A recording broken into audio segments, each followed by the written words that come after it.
Welcome to editorial of the day presented by Topper IAS Vijayanagar, Bangalore. Today's topic: Strike 3. The US is witnessing extreme levels of political polarization of the electorate. After facing prior charges relating to hush money paid to cover up an affair and the illegal retention of top-secret documents, former US President Donald Trump has been indicted for the third time.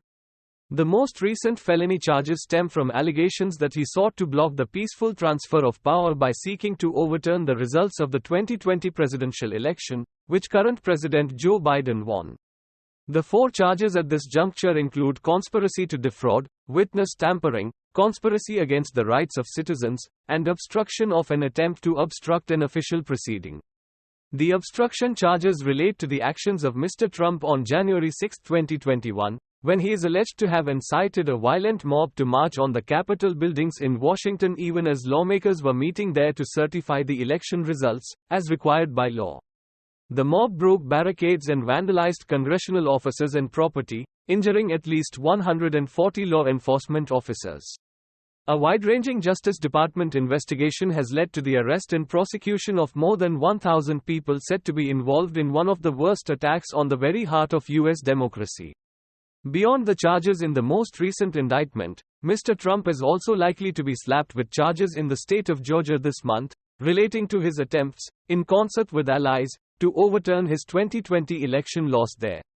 Not surprisingly, Mr. Trump has denounced the indictment as evidence of the corruption, scandal, and failure of the Biden White House, and his lawyers have attacked it as being the first time that the First Amendment has been criminalized.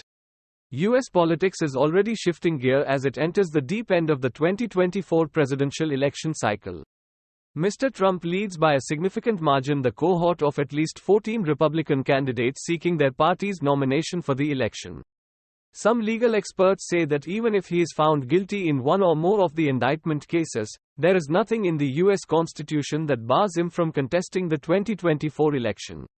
This could lead to the unprecedented situation of the US being led by a convicted president, or a president who governs from prison, if not a president who takes office and then has all of his convictions dismissed.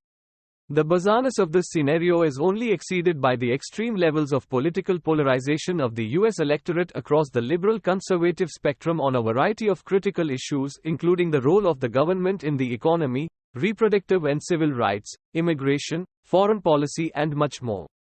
Unless bipartisanship somehow gains a foothold in this deeply conflicted polity, there is a real risk that US exceptionalism may soon be a thing of the past. Are you preparing UPSC, KPSC? Then this is a golden opportunity for you. Topper IAS chapter-wise test series is offered at a low cost of just 70 rupees. Only first 100 students will get chance. Every day 1 rupee is higher.